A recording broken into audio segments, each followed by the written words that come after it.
हमारे साथ बातचीत करने लगे हैं बीजेपी सांसद मनोज तिवारी जी।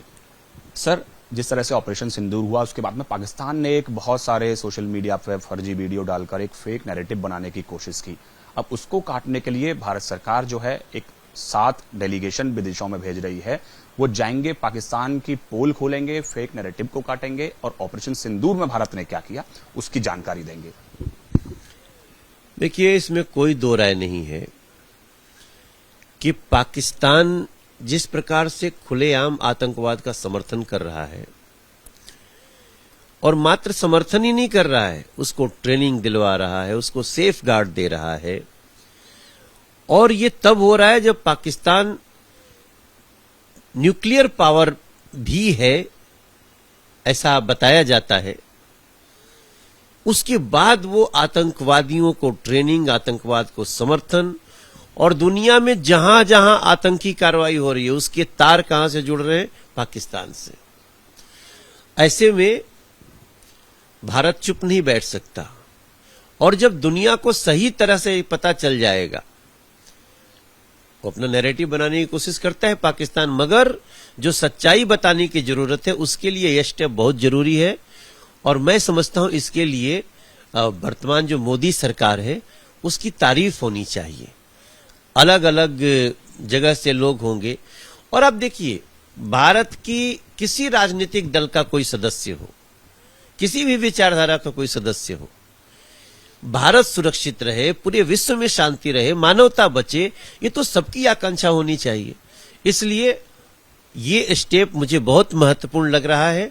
हम आतंकवाद को करारा जवाब भी दे रहे हैं। ऑपरेशन सिंदूर जारी है। ऑपरेशन सिंदूर में सिर्फ आतंकवादियों के खिलाफ एक्शन है, और अगर उसके सेफ गार्ड में कोई हमारे ऊपर हमला करेगा तो हम उसको फोड़ेंगे। यह भारतीय सेना का सिद्धांत है, मोदी सरकार का सिद्धांत है, और इस स्टेप को जितना भी स्वागत हो करना चाहिए। सर, सरकार जो है तमाम पार्टियों के जो मेंबर ऑफ पार्लियामेंट हैं उनके साथ एक डेलीगेशन, उन्होंने 7 डेलीगेशन तैयार किए हैं। लेकिन जो है जयराम रमेश, कांग्रेस के नेता, वो ये कह रहे हैं कि सरकार, प्रधानमंत्री जो हैं वो मीटिंग तो 25 तारीख को सिर्फ एनडीए शासित राज्यों के मुख्यमंत्रियों की बुलाते हैं राजनीति करने के लिए, लेकिन जब विदेश में जवाब देना होता है तो सभी पार्टियों का डेलीगेशन भेजते हैं। तो ये तो दोहरा मापदंड है। नहीं, शायद वो इस मर्म को समझ नहीं पा रहे हैं। मैं बड़ी विनम्रता से बोलना चाहता हूं, इस तरह का बयान देने वाले लोगों को सोचना चाहिए कि निर्णय सरकार का है कि हमारी पॉलिसी क्या होगी।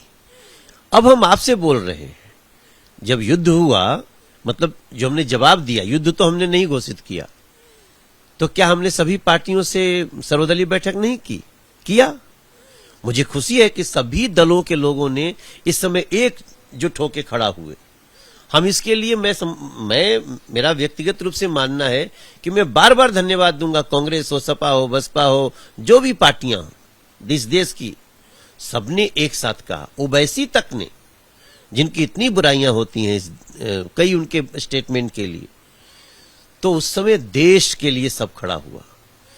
अब निर्णय सरकार को लेना है, उस समय जो सरकार में वो निर्णय लेंगे।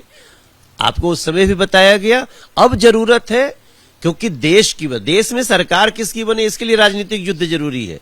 देश किस तरह से सुरक्षित हो और पूरे दुनिया में आतंकवादी देशों का, आतंकवाद समर्थक देशों का पर्दा खुले, इसके लिए तो भारत की हर पार्टी से बुलाना बहुत बड़ा कदम है।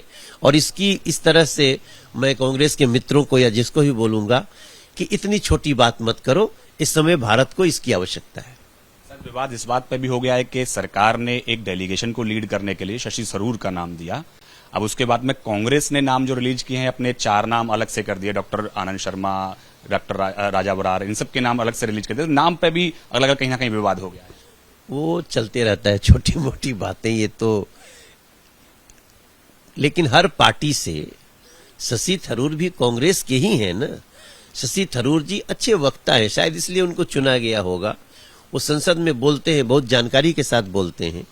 बाकी कांग्रेस इस पे भी बात कर सकती है, ये कोई बड़ा मुद्दा नहीं है। नरेंद्र मोदी और मोदी सरकार का दिल बहुत बड़ा है, इसलिए अगर कोई सुझाव देंगे तो मान लेंगे।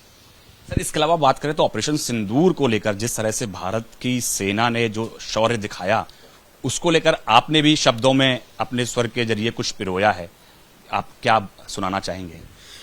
देखिए, मैंने अपने गायक धर्म का पालन किया है। मैं एक मेंबर ऑफ पार्लियामेंट भी हूं और मैं एक इस देश का लोक गायक भी हूं। तो ऐसी घटनाओं में सेना लड़ रही है, उसके शौर्य का गान हम नहीं करेंगे तो कौन करेगा? कई बार हमने देखा है कि जैसे एक छोटा सा उदाहरण दूंगा, किसान कानून आए थे तो हमारे भोले भाले किसानों को बरगलाने के लिए कई लोग गाना गा दिए। मैं उन सभी साथियों से बोलूंगा हाथ जोड़ के कि भाई चलो, उस समय हो सकता है आपको नहीं समझ में आया होगा कि आप क्या कर रहे हैं, मगर इस समय तो हर सिंगर की जरूरत है।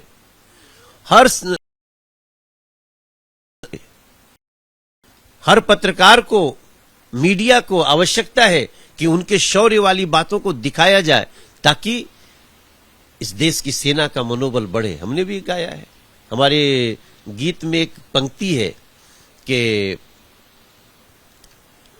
खून और पानी साथ बहे, अब ये नहीं संभव होगा, टेरर और ट्रेड भी संग चले, अब ये नहीं अनुभव होगा, अब ये नहीं अनुभव होगा।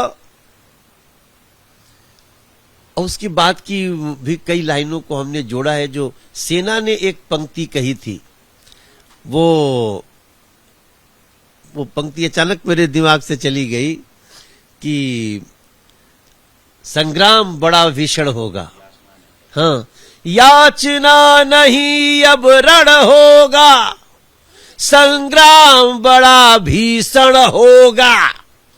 भाई देखो, हम अपने से सेना का गर्व नहीं गाएंगे तो हमारे स्वर को धिक्कार है। ये समय है जब मैंने अपना कर्तव्य पूरा किया है। अभी ऑडियो आया है, वीडियो भी डालेंगे, जरूरत पड़ेगी ऑपरेशन सिंदूर जारी है और भी करेंगे। मैं धन्यवाद करता हूं अपने साथियों को, हमारे नीलकांत बख्शी को, सुरभि तिवारी जिन्होंने प्रोड्यूस किया है, इन सब लोगों को मैं थैंक्स करता हूं। सूरज लड़का जिसने बनाया है, और बहुत सारे लोग मिलकर के इस संगीत को बनाए। सभी गायकों को ऐसा करना चाहिए। धन्यवाद हमसे बात करने के लिए। पवन गौड़, एबीपी न्यूज, दिल्ली।